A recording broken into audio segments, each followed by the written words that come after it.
నమస్తే, welcome to editor analysis. British బానిస గుర్తులపై ఆర్మీ సర్జికల్ స్ట్రైక్. రాయల్ పదానికి గుడ్ బై.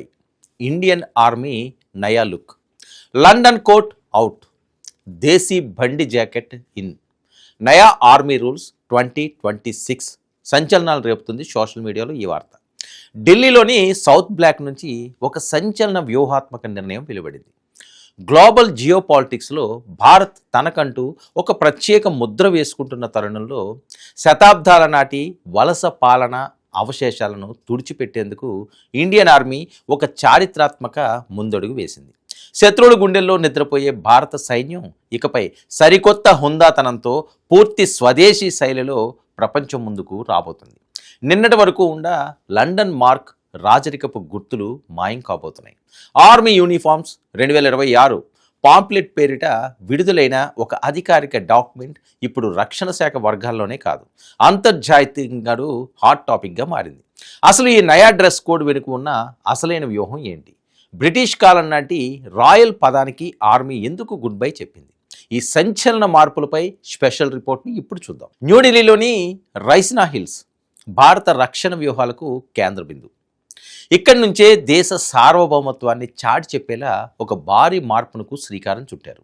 భారత ఆర్మీ అంటే కేవలం సరిహద్దుల్లో పహారా కాసే సైన్యం మాత్రమే కాదు, అది దేశ స్వాభిమానానికి ప్రతీక.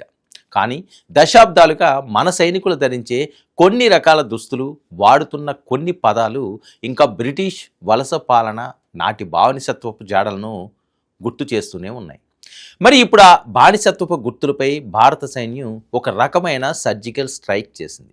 చరిత్ర పేజీల్లో మిగిలిపోయిన బ్రిటిష్ వలస పాలన అవశేషాలను పూర్తిగా తుడిచిపెట్టేందుకు ఆర్మీ సరికొత్త యూనిఫామ్ కోడ్ను అమల్లోకి తెచ్చింది. ఇందుకోసం ఆర్మీ యూనిఫామ్స్ 2026 పాంప్లెట్ పేరిట రక్షణ శాఖ ఒక కొత్త కరదీపికను విడుదల చేసింది. ఈ డాక్యుమెంట్లో చేసిన మార్పులు చూస్తే రక్షణ రంగంలో ఒక కొత్త శకం మొదలైందని స్పష్టమవుతుంది.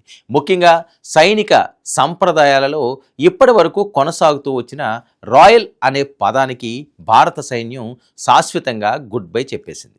ఒకప్పుడు బ్రిటిష్ రాచరికాన్ని కీర్తించేందుకు వాడిన ఈ పదం సార్వభౌమ స్వతంత్ర భారత సైన్యంలో ఉండకూడదనే ఉద్దేశంతో దీనిపై నిషేధం విధించారు. మరి ఈ మార్పుల వెనుక స్వదేశీకరణ, జాతీయ భావాలతో అనుసంధానం అనే ఒక బలమైన అధ్యాయాన్నే రక్షణ శాఖ పొందుపరిచింది. ఈ సరికొత్త మార్పుల ప్రకారం ఇకపై పౌర అధికారిక దుస్తులలో అంటే సివిల్ ఫార్మల్ డ్రెస్ విభాగంలో పాశ్చాత్య శైలి కోట్లకు బదులుగా పూర్తి స్వదేశీ ముద్ర ఉన్న బండి జాకెట్ను చేర్చారు. మెడ వరకు మూసి ఉండే క్లోజ్డ్ నెక్ కోట్, దీనినే బండి జాకెట్ అని పిలుస్తారు. దీనిని పూర్తి చేతుల చొక్కా అంటే ఫుల్ స్లీవ్ షర్ట్స్, దానికి మ్యాచ్ అయ్యే ఫార్మల్ ట్రౌజర్, బూట్లతో కలిపి జవాన్లు ధరించాల్సి ఉంటుంది. మరి విదేశీ ప్రముఖులు, అంతర్జాతీయ వేదికలపై భారత సైనికులు దేశీ హుందాతనాన్ని ప్రదర్శించేలా ఈ లుక్ను డిజైన్ చేశారు. అంతటితో ఆగలేదు. ఒకప్పుడు బ్రిటిష్ అధికారులు హుందాగా భావించిన కానీ ప్రస్తుత కాలానికి భారంగా మారిన కొన్ని సంప్రదాయాలను కూడా రద్దు చేశారు. రివ్యూయింగ్ ఆఫీసర్లు తప్పనిసరిగా కత్తులు ధరించాలనే నిబంధనను ఇకపై ఆప్షనల్గా మార్చేశారు. అలాగే కొన్ని మెస్ దుస్తులతో పాటు పౌచ్ బెల్ట్లను ఉపయోగించడానికి కూడా పూర్తిగా రద్దు చేశారు. అయితే ఈ సంచలన మార్పులపై సోషల్ మీడియాలో, ఇంటర్నెట్ వేదికల్లో ఒక ఆసక్తికరమైన ప్రచారం కూడా నడుస్తుంది.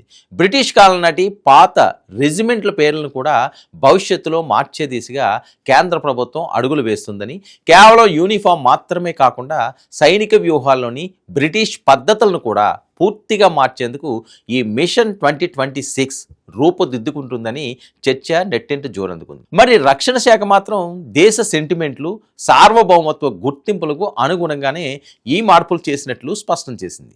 ఏది ఏమైనా గ్లోబల్ పవర్ హౌస్లో ఎదుగుతున్న భారత్ తన సైనిక దళాల నుంచి వలస పాలన ఆనవాళ్లను తొలగించి నయా భారత్ను ప్రపంచానికి పరిచయం చేస్తుండడంలో ఎలాంటి సందేహం లేదు. ఇంగ్లాండ్ రాజరికం విధించిన కట్టుబాట్లను తెంచుకుంటూ భారతీయత ఉట్టిపడేలా ఇండియన్ ఆర్మీ సరికొత్త రూపంలోకి మారుతుంది. శత్రువుల గుండెల్లో వణుకు పుట్టించడమే కాదు, తన ఆత్మగౌరవాన్ని ప్రపంచ వేదికలపై చాటడంలోనూ భారత్ తగ్గేదే లేదని ఈ నిర్ణయం నిరూపిస్తుంది. కరడుగట్టిన వలసవాద గుర్తులను చెరిపేస్తూ స్వదేశీ బండి జాకెట్తో సరికొత్త చరిత్రను లిఖిస్తుంది భారత సైన్యం. ఇది ఈనాటి editor analysis. Stay tuned to 9 news.